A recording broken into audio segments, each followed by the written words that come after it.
everybody. This is Audrey Mack back to discuss together a great series on how to walk in intimacy with God.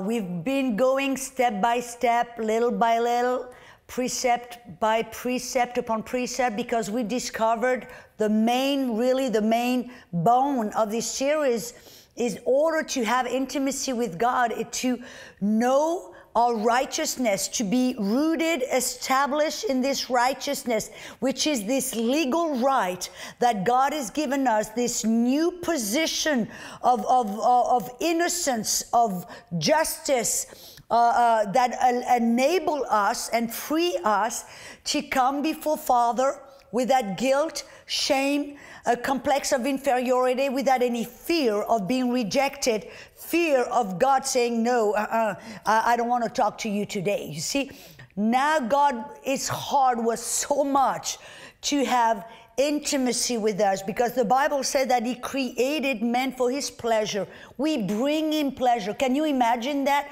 We bring Father God pleasure. And so in order, we want to come to Him and have that relationship, that friendship, that love, connection with God. And so He made it possible in order, and by paying for the sin, Jesus became a sin offering. Amen. And by His blood, He paid for the sin. He removed all the sin, abolished sin that kept us away from God. Amen. And He cleansed our conscience from this sin consciousness, which means that you and I should no longer walk in that sin consciousness. We should have a clean conscience. We should have a pure conscience, meaning that we are aware of God, conscious of God, conscious of His love, keeping that in the forefront of our mind and our thoughts and our eyes. Amen. And we got to learn to accept that righteousness. And we've got to learn to accept it by faith. Amen. And so in the last session together, last episode, I was really talking about learning to see ourselves no longer as slaves or servants or just friends, but we are now in a position, in a spiritual position of such favor like was never seen before. That's why Jesus said, talking about John the Baptist, anybody that was born before him, born of a woman, was lesser, or John the Baptist is greater than any other, like Moses, Abraham, Elijah, and any other. He said, but anyone who is born again in the kingdom of God is greater than even John the Baptist, which means we are greater than Moses, Abraham, Elijah, and all of the other. Why? Not because of what we do. It's not a matter of exploits, performance. It's a matter of spiritual position. Because now you and I, we are not just friends or servants. We have been brought into a position of sonship. That's what we saw that Paul said. He sent His Son that you and I may receive the adoption as son, which says it's up to us. We have to receive it, and like any gift, you can either snuff your nose to it and say, I don't want it, I don't need it, or you can receive it. And receiving this sonship means that we start seeing ourselves as blood of His blood, flesh of His flesh. We see ourselves as His very own creation, His children, His Son, His part of His heart. That's why all through the Bible it talks about how, He knows how many hair we have on our head. And I always tell, well, God, you got to quite a work with me, because I keep, finding hair everywhere. Amen. He said that he has written our name on the palm of His hand. He loves us so much. And so He desires that intimacy with us. And in order to have us as close to His heart as possible, He elevated us in that position of sonship, of son. Amen. And so you and I, we've got to learn to see ourselves as sons. And yes, I know many people, we are called to serve. We are called to serve in the kingdom of God. Jesus said, the greatest is the one who serves. The greatest is the one that denies his own life and lives a life of self-sacrifice and self-denial, renounce his own will, his own, that I understand. But we have to do that as a free will, like Jesus. He says he did not count his equality with God as something, a prize to be grasped, but he made himself of no reputation. And we have to be just like that. Yes, we have to understand that we are sons of God, just like Jesus. You understand what I mean? Not in that same level, because he was the Son of God, but we are next born after him. We are born again in the family of God, and we have received the adoption, which means that God is placing us in a position of favor, complete favor, of trust and responsibility. He trusts us to make good decisions, and he's giving us the kingdom of God, just like he gave the garden to Adam at the beginning. He gave him authority, and he gave him the earth. He said, I trust you with this earth. Take it, tend it, protect it, multiply it, have dominion over it. And so we've been placed in that same position, and we are enrolled as sons in the father and son business, if you will. Amen. And so we've got to learn to see ourselves in that position. You remember in I believe it was one of the first session, I talked about how in the creation at the beginning, we saw that how God elevated Adam in that position. And Adam, God trusted him with naming all the animals, trusted him with everything God had created. And so God now, when we receive the adoption, we've got to learn to see ourselves like Adam at the beginning. We are back in that position of favor, of trust, of responsibility. Amen. And yes, in that position, privileged position, you and I, just like Jesus, we don't count it as something to keep, and we see this privilege. We see ourselves as son, but we said, I'm going to humble myself and I'm going to serve. I'm a son who is going to serve. That I understand and that I accept. But we've got to rid ourselves of what I call the servant mentality, who only think that the master is pleased when we do everything right. You know, that performance mentality, trying always at perfection, always thinking that God will never be pleased with us if we don't do everything right, if we don't have our ducks in a row. That's what we've got to get rid of, because you'll never have intimacy with God if you see yourself only as a servant. If you see yourself, and that's what the Bible says. You remember we saw in Galatians, he said we have to receive the adoption as a son. But in verse 7, he says, and because you are now sons, God sent the Spirit of his Son into your heart, crying out, Abba, or Daddy, Daddy. Now therefore you are no longer a servant, but a son. That's what I'm talking about. You've got to be free from that work mentality, that performance mentality, that thinks that Father God will only accept you, favor you, bless you, or use you only when you do everything right. Get rid of that servant's mentality. Receive the adoption and see yourself as a son who is being put in a position of favor, of trust, and responsibility. Now, why do I say trust? Because when you receive the adoption, the Bible says, and we find that actually in Galatians chapter 3. If you have a Bible, which kind of would be great if you went along with me with your Bible opened, when I speak a verse, you might want to go and look at it and read it. But you know, I like it that in Galatians, I believe it's in Galatians 3 and Galatians 4. We understand here, and Paul reveals to us what is the difference between being a child and receiving the adoption and becoming a son. Because, you know, it's interesting. The Bible tells us in Romans 8:19 that the whole creation is waiting for the revealing of the sons of God. All of creation waits for you and I to start to receive the adoption and stop acting like kids, stop seeing ourselves as children and starting to rise up to that position of sonship. Amen. That intimate relationship with God, that place of trust, of favor and responsibility. So if you have your Bible and you go to Galatians chapter 3, let's see in verse, where will I start? Galatians verse 23 through 26. In Galatians 3, it says here, but before faith came, we were kept under guard by the law, kept for the faith which would afterward be revealed.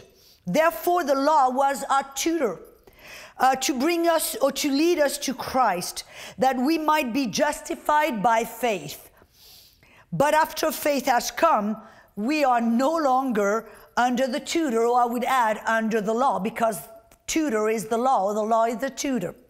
And then we'll jump in chapter 4, and verse 26 also say, for you are all sons of God through faith in Jesus Christ. And if you jump now in chapter 4 in verse 1 through 7, it reveals something very important. It says what happens that now you are receiving the adoption as a son. He says, now I say that the heir, as long as he is a child, does not differ at all from a slave, though he is owner of all things. But he's under guardians and steward until the time appointed by the Father, which the time is the coming of Jesus. And even so, we were children. We were in bondage under the law, the element of the world. And verse 6 says, and because you are, let me get back, verse 5. Or verse 4, let's go to verse 4. But when the fullness of the time has come, God sent forth his son, born of a woman, born under the law, to redeem those who were under the law, that we might receive the adoption as sons. And because you are now sons, and we read it, God sent his spirit into your heart that you may say, Abba, Father, Daddy, Daddy, intimate relationship, Daddy, closest relationship. And then he says, then you are no longer a servant or a slave, but you are now a son. And so, reading this passage, we discover something. What does it mean to remain a child? It means that you are now still under the law and really allowing the law to dictate what you do and what you don't do. You live under the law, under the bondage of the law. But did you read? It says that the law was only for a period to point you, number one, to Christ. And it was to point you until Christ came, or until that covenant of faith came. But he said, but now that faith has come, now that Christ has come, you are no longer under the law. It means, so now you've got to receive the adoption as son, which means that you are no longer a child under the law, but you become a son now, freed from the law. You know, Romans 7:6, it says, we have been freed from the law, that we may now serve God in the newness of the Spirit. And so now to become a son means you free yourself. You understand that you are no longer a child under the law. And you see, the principle of the law, it's very similar to how you educate a child. You see, a child, if you want him to learn, to grow, to protect him, what will you say? You said, okay, you know, brush your teeth every night, or don't cross the street without watching. You know, if you do that and you do your homework and you brush your teeth, mommy and daddy will give you a reward. You'll get a lollipop, or you'll watch your cartoon on Saturday, whatever. But if you disobey, you'll get a spanking. You see, it's the principle of the law. The law said, thou shalt not do that. If you do that you shouldn't do, you'll get the curse, you'll get punishment. you know, and the curse, there was all kind of thing attached to the curse. He said, but if you obey, it will be well with it. If you obey, there will be the blessing. You see, that was the principle of the law, but it brought, the Bible says it brought fear. It brought the fear of punishment. It brought a torment. It brought condemnation. It brought the curse. It brought the wrath. All of that was associated with the law. So God said, in order to have intimacy with my children, I'm going to free them. You see, God did not get rid of the law. The law is good, but He freed us from it. We are no longer walking under the law with that system of blessing and cursing. Now we've been freed from the law. We've been freed from the curse of the law. Now the blessing of Abraham is upon us. So now we receive the adoption, which means, now God, I'm walking in intimacy with you. Now I'm going to be led by the Spirit. The Bible says those who are led by the Spirit, these are the sons of God. Another verse says those who are led by the Spirit are no longer under the law. Now we learn to talk with God, listen to God, be guided by Him. Holy Spirit whispering to us, you know, sometimes rebuking us, sometimes disciplining us, sometimes showing us. You see, it now is a living relationship, just like Abraham had with God. You see, Abraham was a man who loved God, whose heart loved God. He was not under the law. And yet God blessed him. He was not under the law, but what it was a relation of heart. He walked with God. He listened to God. Amen. And that's the kind of relationship that God wants with us. He wants a relationship heart from heart, heart to heart. He doesn't want us to take the thou shalt and thou shalt not and just live under that burden and that it's hard to obtain. He doesn't want us to live under that yoke and that bondage of perfection. He wants us to be free from the law and learn to have that relationship of intimacy with Him and learn to be guided and led by the Spirit and the Word. Amen. And so that's you see, because like I said, that law will bring the curse, wrath, condemnation, and you'll never have intimacy with your Father that way. But I know what you're thinking, because that's what most people oftentimes will say. Because you see that adoption, that place of favor, Jesus received that adoption. You remember when Jesus was 12 years old, oh, it was so cool. He received the bar mitzvah. That means he received that Jewish adoption. He knew at that moment that there was a favor, that God trusted him, that he entered into now that responsibility. You know, so when they went to Jerusalem with the family and they went to the temple, then they went back. You remember what happened? Mary and Joseph went, where is Jesus? You know, can you imagine losing the Son of God? They didn't know where he was. So they went back to Jerusalem. And you know what happened? Where did they find Jesus? They found him in the temple, talking with the rabbi, discussing, asking questions. And when Mary said, but Jesus, why did you do that to us? You know what Jesus says? Well, Mother, don't you know I have to take care of my Father's business? Did you notice at that moment, Jesus, who had received the bar mitzvah, the Jewish adoption, he thought, it's my time now. I got the kingdom. My Father is trusting me. My Father is entrusted me with the kingdom. But it was not his time, because he went back to Nazareth and submitted himself to his parents. But you remember the day when he turned 30. And he went into the Jordan River, and there John the Baptist saw him and said, hey, the Lamb of God who takes away the sins of the world. At that moment, what happened? The heaven opened. The Holy Spirit fell as in a form of a dove, filled him, and the Father spoke, and he says, today you are my beloved Son. It was the day that Jesus received that adoption. And at that moment, Jesus knew, my ministry is starting now. That is from that moment that Jesus knew the favor is his. God is entrusting him with the kingdom. The Father has given him the responsibility of the world, of people, of the plan of God. Really. And that's why Jesus went, Acts 10:38 says he went around doing good and healing all who were oppressed of the devil, for God was with him. It is at that moment that he received the adoption. And you see, listen to what Jesus said. In John 3:35, Jesus had that understanding. He said the Father loves his Son and he has put everything in his power.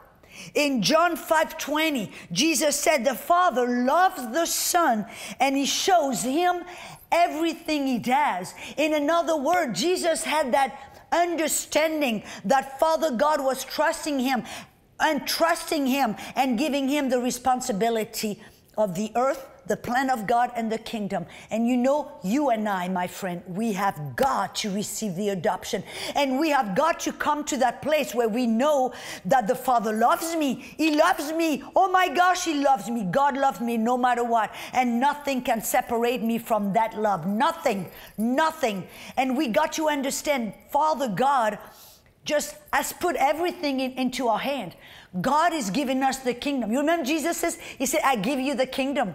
I give you the kingdom. God is giving us the kingdom. And we understand that he has given us the responsibility of the plan of God right now for the earth. It is up to you and I to reveal God. It is up to you and I to manifest God. And Jesus was our example for us to follow. What he did, we can do. What he had, we can have. What who he was, we can be. We are. As he is, so are we in this world. You see, that is the plan of God. We have to start seeing us as sons of God. No longer like slaves under the law of the do's and don'ts, no longer as servants working with the mentality, with the work and performance mentality. But whatever we do, whatever our choices are governed, knowing that we are sons of God, whom the Father trusts, and we understand God is entrusted us with the kingdom. We got a plan, we've got a destiny, we've got things to do, and with that in mind, what you do and who you are will change. You see? Because you are free as sons. You remember? The Bible says, whom the Son has set free is free indeed. Now, we are in this realm of freedom. It's no longer thou shalt not, you do, you don't. It's no longer a bunch of do's and don'ts. It's now we are set free. So in that freedom, just like Jesus, we are free and we become powerful. You see, it's only free people that are powerful people. Slaves are not powerful. Slaves are dominated. Slaves, you see, people who have been under slavery or people who have been under colonization, you notice those people, they are never powerful people unless they get, renewed in their mind and something happened in their heart. But at the core, people who have been slave or in belonging to a colony or colonized, they don't have the mentality of a son of freedom, and they usually are not powerful people. But that's why Jesus says, I set you free. I cause you to receive the adoption so you become powerful. And when you become powerful, you dominate over sin. You make good decisions. And listen to this. I love that Jesus is teaching us something very powerful. Because in 2 Corinthians 3:17, he tells us that where the sons is, there is freedom. We are free because we belong to Jesus. Let me read that verse. It just kind of escaped me. But in 2 Corinthians chapter 3 verse 17. 2 Corinthians 3:17. It says, now the Lord is the Spirit, and where the Spirit of the Lord is, there is liberty. Amen. But the Bible also tells us in Galatians chapter 5 verse 13 and 14, it says, nevertheless, do not use your liberty as an opportunity for the flesh. I'd like to add, do not use this liberty as an opportunity or as a license to sin. Because you see, when we talk about freedom, when we talk about grace, when we talk about righteousness, about how God loves us no matter what, how God trusts us with the kingdom, we are no longer under the law, but God, we are responsible. When we talk about that, people all of a sudden think, well, Audrey, if you are free, you know, you are free to sin, free to do anything and whatever. And no. We are not free to sin. We are free from sin. And therefore now, when we receive that adoption and we see ourselves as sons of God, we understand that God trusts us and we understand our responsibility. And the Bible says, yeah, and I believe it's in 1 Corinthians 6:12 and 1 Corinthians 10:23. The Bible says, yeah, I'm not under the law. I'm free. But it says, everything is permissible or everything is lawful, but not everything is helpful. Everything is lawful, but I will not be brought under the power of those things. Yes, everything is lawful and permissible, but not everything edify. What Paul was showing us, that as sons of God, whom Father trusts, you know, and who Father gave responsibility of the kingdom, now we understand how to make choices. We are free and we have a choice to make, and we said, yeah, I'm free to do that, yeah, but is it going to be helpful? Is it going to edify? Is it going to bring me back under bondage? Because you see, that's how you and I have to make decision, because this is how Jesus made decision. Do you remember when Peter was outside the house in Capernaum and somebody came to him and said, hey, does your master pay the tax? And Peter didn't really know the answer, but he said, well, yeah. And then he went back into the house, and Jesus, who knew that, said, hey, Peter, does the son, who pays the tax? The son who is free or the servants? You know, and Peter said, well, the servants, not the son, the servants. He says, yeah, the son is free, right? He said, nevertheless, lest we offend anybody, go fishing, get a fish, you'll find a coin of gold, go and pay the tax for you and I. What was Jesus showing us? He said, yes, you and I, we are free. We are free, totally free. But we understand that Father trusts us to make good decisions. And we understand that we have a responsibility to represent Him well. So the decision we make, we said, is it going to be good? Is it going to be helpful? Is it going to edify? Or is it going to destroy people around me? Is it going to bring a bad reputation? And is it going to, destroy people around me? Is it going to bring reproach to the kingdom of God? You see, that's how a son of God make decision. So in light of that, we're going to talk in the next session. We'll talk more really about what does it mean to walk as a son of God, to walk in that intimate place with the Father, free and powerful.